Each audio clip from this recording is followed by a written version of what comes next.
tous! Bonjour à tous! Alors du coup, vous vous en rappelez hier, on avait dit qu'on allait faire la recette de la tarte au citron meringuée dans la box de pâtisserie de Marius.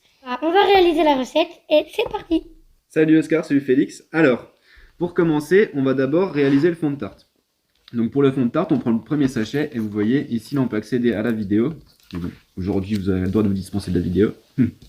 Et donc là, on va commencer par la première étape. Et là, tu mets directement dedans. Tout? Ouais, tu mets tout. C'est tout pesé du coup. Tout est pesé, tout est déjà pesé. Et c'est vous qui me faites? Oui, c'est ça, j'ai déjà tout pesé. Dedans, il y a de la farine, de la poudre d'amande et du sucre glace.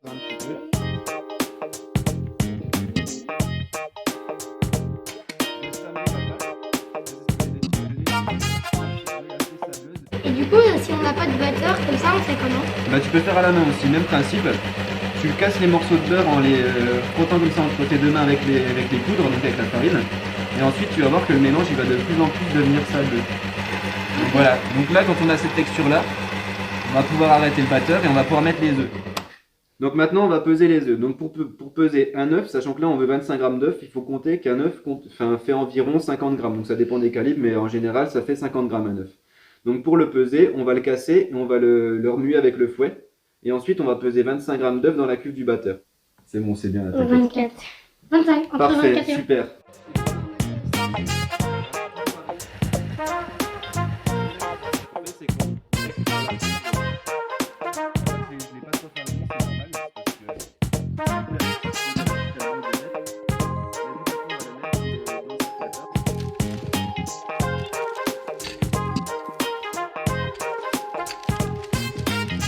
Donc ensuite, la pâte, on va la mettre au frigo pendant environ 30 minutes. Ça va lui permettre de durcir et comme ça, après, on pourra la mettre dans le cercle à tarte. D'accord.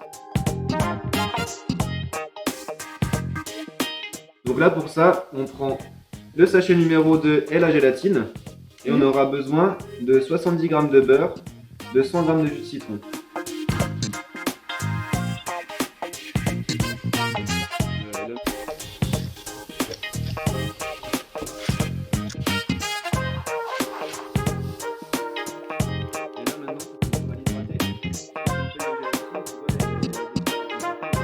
Et du coup, on va l'hydrater avec de l'eau bien froide. Donc c'est important d'hydrater avec de l'eau froide, que si on la met dans de l'eau chaude, en fait, elle va perdre son pouvoir de gélifiant. On a bien mélangé les jaunes, les œufs avec le sucre. Et ensuite, on va ajouter le jus de citron. Donc là, le jus de citron, je vais l'ajouter directement. Je vais mélanger très rapidement. Parce qu'en fait, le jus de citron, c'est hyper acide. Et du coup, ça va faire coaguler mes œufs si je remue pas trop rapidement.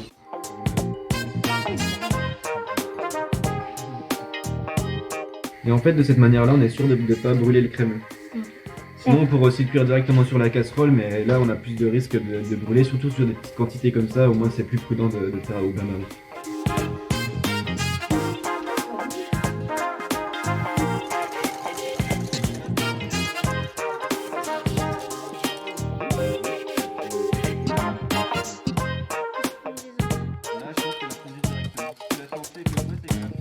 Du coup, qu'est-ce que ça va faire la gélatine? En fait, la gélatine, ça va permettre d'avoir une crème plus onctueuse et qu'elle se tienne plus facilement.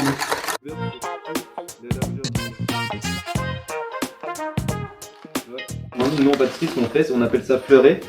Et tu lances comme ça la farine sur le plan de travail pour ne pas avoir de paquets comme ça, tu vois.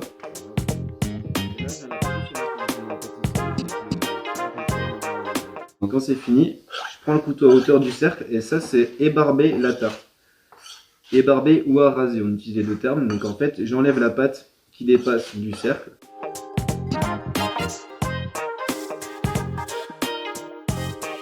Donc là, on a laissé reposer la tarte, donc le fond de tarte, 1h30 au frigo. Ensuite, on l'a cuit à 175 degrés pendant 15-20 minutes. Et donc là, j'ai mon fond de tarte qui est prêt. Donc là, on va pouvoir mettre le crémeux citron à l'intérieur.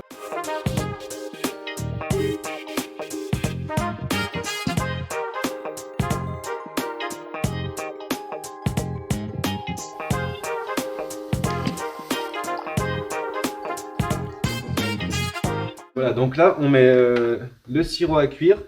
Et ensuite, dès qu'on va le voir bouillir, on va le laisser un petit peu cuire jusqu'à ce qu'il atteigne la température de 118-121 degrés maximum. D'accord. Et donc c'est comme ça qu'après on va pouvoir le verser dans la meringue, donc dans les blancs qui seront en train de monter, et c'est comme ça qu'on va faire la meringue italienne. Ouais. Donc voilà, là quand ça commence à arriver à 100 degrés, ce que je vais faire c'est que je vais lancer mes blancs. Et là je viens couler le sucre en filet comme ça, de plus en plus ferme. Et après normalement pour savoir si elle est bien cuite, on devra pouvoir tourner ce qu'on appelle un bec d'oiseau. Donc je vais te montrer dès qu'elle sera prise. Ça sent trop bon. Je sais pas pourquoi ça me sent le popcorn. Ah ouais, ça sent le popcorn. Mais Et ça là, fait voilà. bien, ouais. Et là c'est ce qu'on appelle le bec d'oiseau du coup. Donc là, la meringue, elle est bien. Tu vois? Ah ouais. Ouais, c'est trop bon.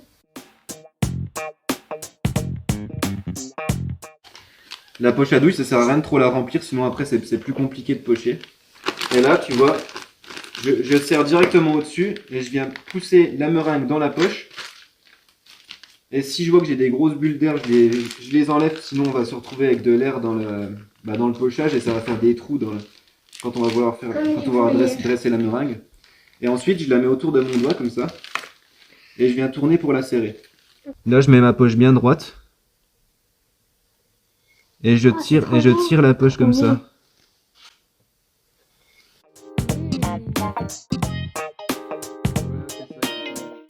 C'est pareil, je me mets un petit écart de la tarte, je me colle pas directement dessus. Et pour faire une boule, là je viens appuyer sur la douille et je relâche. Ah ouais. Tu vois? Oula. C'est pas plus compliqué que ça et du coup après ça me fait des boules. Quand même, c'est un peu compliqué.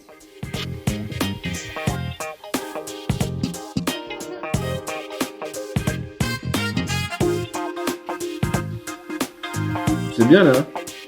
Tu chopes bien le coup là.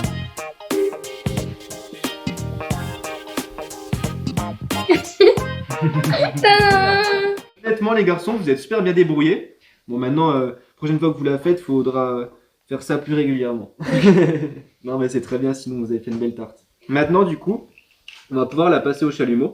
Donc là, je vais pas trop près de la meringue, sinon je risque de la brûler. Je viens vraiment faire ça tout doucement. Ah mais il y a une coloration tout de suite. Ouais. Oh.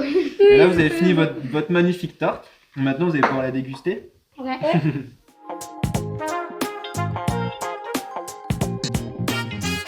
C'est très bon. C'est trop bon, c'est bien équilibré. Trop bon. La meringue italienne, elle est légère. Après, il y a de l'acidité du citron, le craquant de la tarte. C'est super bon. Et vous voyez le crémeux, même si on a mis de la gélatine dedans, ça reste quand même hyper crémeux du coup et c'est pas gélifié. Alors, du coup, c'était super bon. C'était une recette qui était trop cool à faire. Donc, merci. Merci à vous. Merci à vous de m'avoir invité. Ça m'a fait super plaisir de faire cette pâtisserie avec vous. En plus, vous l'avez super bien réussi. Du coup, je vous lance un petit défi. Pour la prochaine fois, je vous ai ramené une autre box. Donc ça, c'est pour faire le royal au chocolat.